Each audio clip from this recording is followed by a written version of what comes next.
Peran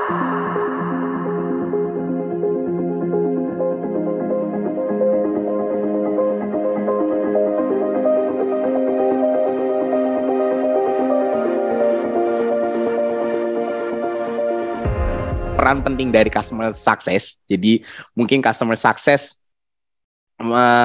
istilah yang sangat awam banget. Kebetulan memang masih jarang banget customer success role yang ada di Indonesia. Nah, di sini saya akan coba sharing peran penting dari customer success dan juga bagaimana customer success ini bisa membantu dalam meningkatkan atau maintain relationship dengan si customer. Oke, jadi pertama customer experience life cycle. Jadi pertanyaannya adalah what if we miss any of the cycle? Jadi cycle-nya itu adalah awareness, purchase, fulfillment, performance, payment, dan juga customer support. Jadi ya kita tahu sendiri kalau misalnya kita tidak terlalu fokus terhadap life cycle, tidak terlalu fokus terhadap masing-masing role atau part yang bisa kita berikan kepada customer, tentunya customer itu pasti akan jengkel dan customer tersebut pasti tidak akan happy dengan produk kita gitu. Kemudian what if we skip customer support part? Kemudian yang ketiga adalah what kind of communication do we use on our customer support? Jadi kenapa kok dua pertanyaan akhir ini terkait dengan customer support? Karena korelasi antara customer success dan customer support ini sangat berkorelasi erat banget gitu. Nanti akan saya jelaskan perbedaan antara customer success dan juga customer support. Nah, di sini apakah customer engagement itu sama dengan customer success? Saya bisa bilang customer engagement itu berbeda dengan customer success. Kenapa? Karena customer engagement itu lebih ke arah result dari customer success. Mungkin result dari seluruh perusahaan. Jadi satu perusahaan, the whole company, mereka harus bertanggung jawab terhadap customer engagement. Jadi result dari dari perusahaan tersebut adalah bagaimana maintain customer engagement-nya. Customer success itu merupakan salah satu role dari bagian perusahaan tersebut yang secara fundamental itu akan membantu untuk mencari dan membantu untuk terus untuk memaintain dan terus memanage relationship dengan customer end to end-nya gitu. Jadi once biasanya istilahnya after sales, kemudian nanti masuk ke customer support atau customer service, dan dia yang akan memaintain customer tersebut. Nah, itu biasanya yang dilakukan oleh customer support. Jadi bisa dibilang customer engagement itu tidak sama dengan customer support. Kalau customer engagement itu adalah goals-nya atau customer engagement itu ada result-nya, customer success ini adalah role-nya. Salah satu role di dalam perusahaan yang turut berperan juga dalam menyukseskan si customer engagement. Nah, ini dia bagian penting apa sih customer success itu. Jadi biasanya kalau di perusahaan ada sales, kemudian ada account manager, ada customer experience, customer support, dan juga customer service. Nah, customer success bisa dibilang memiliki role atas seluruh bagian-bagian yang saya sampaikan ini. Jadi customer success apakah bisa menjadi seorang sales? Yes, dia juga bisa. Apakah customer success bisa menjadi seorang account manager? Yes, dia bisa. Apakah customer success harus menjaga customer experience? Of course, karena itu menjadi peran utamanya. Kemudian, apakah customer success bisa menjadi customer support dan juga customer service? Ya, tentu. Karena bisa saya bilang, customer success ini memiliki role hybrid. Jadi dia 50% as a business development, 50% dia as a customer support gitu. Jadi bisa dibilang dia harus memiliki role sebagai seorang sales dan juga harus memiliki role sebagai seorang technical assistant juga gitu. Jadi bisa dibilang customer success is more like a company strategy to ensure company growth with elaboration customer goals and several business function. Jadi customer success ini bisa dibilang dia yang akan sangat mengenali customer journey-nya. Jadi mulai dia akan hearing terhadap customer, seperti apa sih request-nya, apa sih requirement-nya, kemudian dari requirement tersebut akan ditentukan what is the solution, gitu kan, apa sih solusi yang tepat untuk si customer, kemudian dari sana si customer success akan menjaga, mungkin akan onboard, membantu untuk onboard si customer-nya, menggunakan produk ini, memberikan training, kemudian memberikan product knowledge dan sebagainya. Kemudian setelah itu, customer success akan menjaga usage atau penggunaan dari si customer tersebut. Sehingga pada akhirnya goals-nya adalah customer tersebut akan terus retain dengan company, dan juga si customer tersebut bisa melakukan upsell atau menambah penjualan atau pembelian terhadap company tersebut. Oke, nah ini adalah gambarannya. Jadi kalau tadi di angka 8, bagian mana sih customer success? Tentunya customer success di bagian, kalau di sini churn, dan juga bagian penjualan gitu.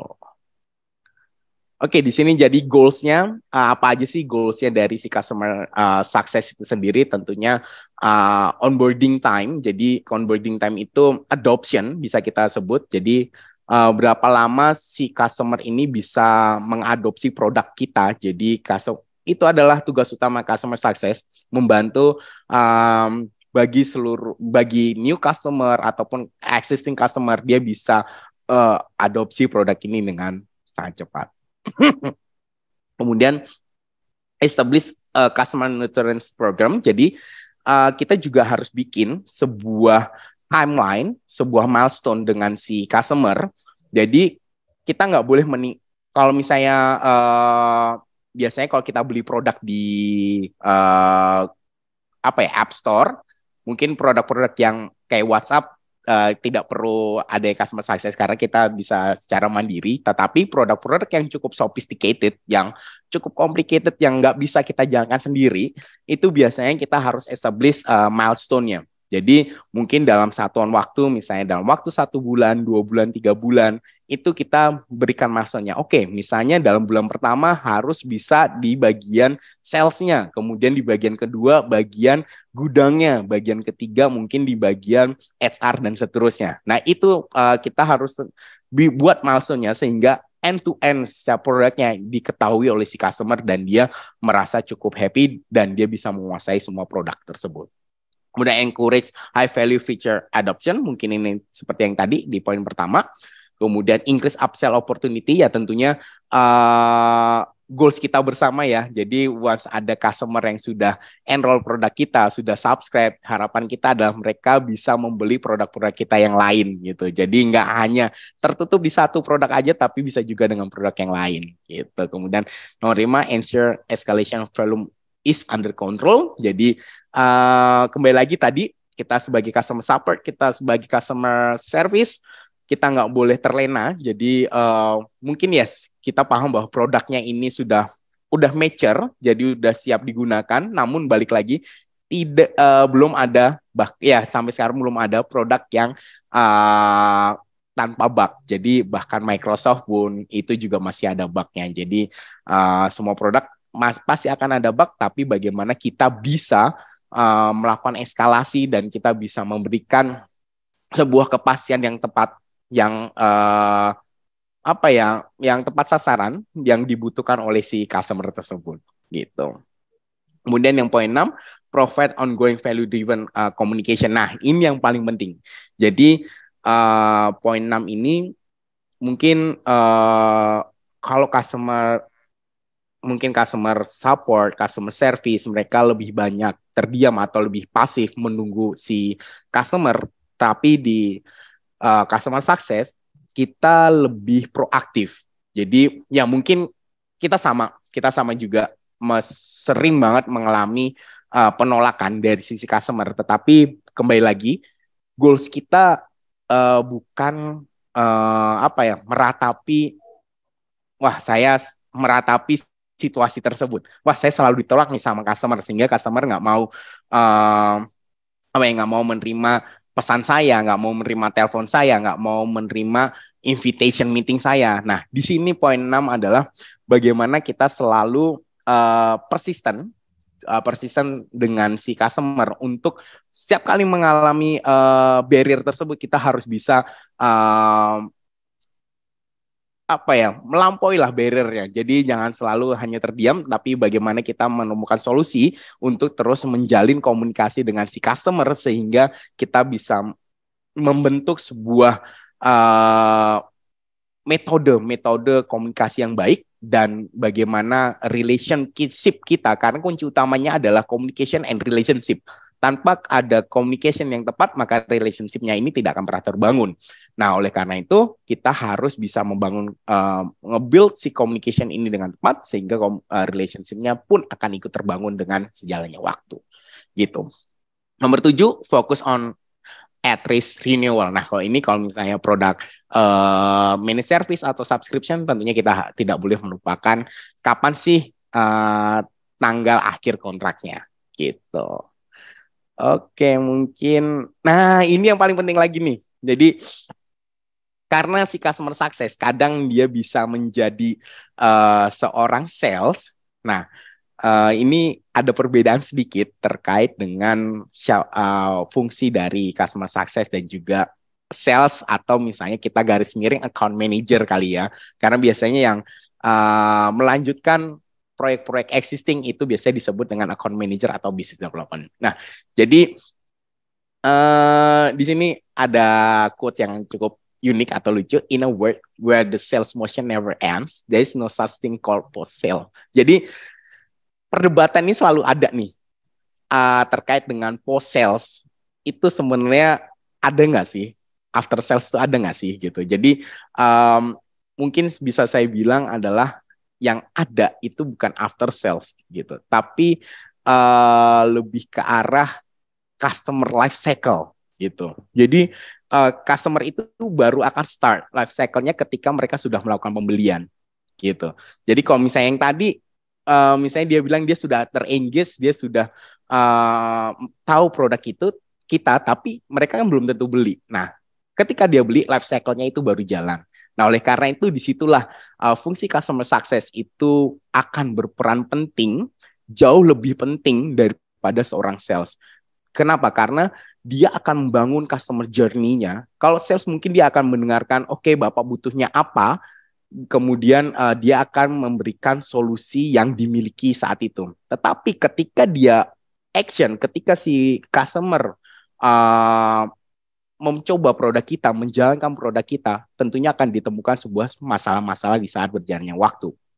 Nah, itulah fungsi dari customer success. Dia tidak hanya menawarkan produk kita, tidak hanya upsell, tetapi bagaimana kita juga bisa mengeducate si customer menjadi lebih memahami produk kita, dan adoption-nya itu, adoption time-nya menjadi lebih cepat lagi. Gitu. Jadi itu perbedaan secara singkat, perbedaan sales dan juga customer success. Jadi sales itu benar-benar front end, jadi dia initial deal-nya. Customer success-nya dia tetap jualan, tapi jualannya jauh lebih advance lagi. Kenapa? Karena apa yang dilakukan itu adalah bagaimana adoption yang dilakukan oleh si customer menjadi lebih baik.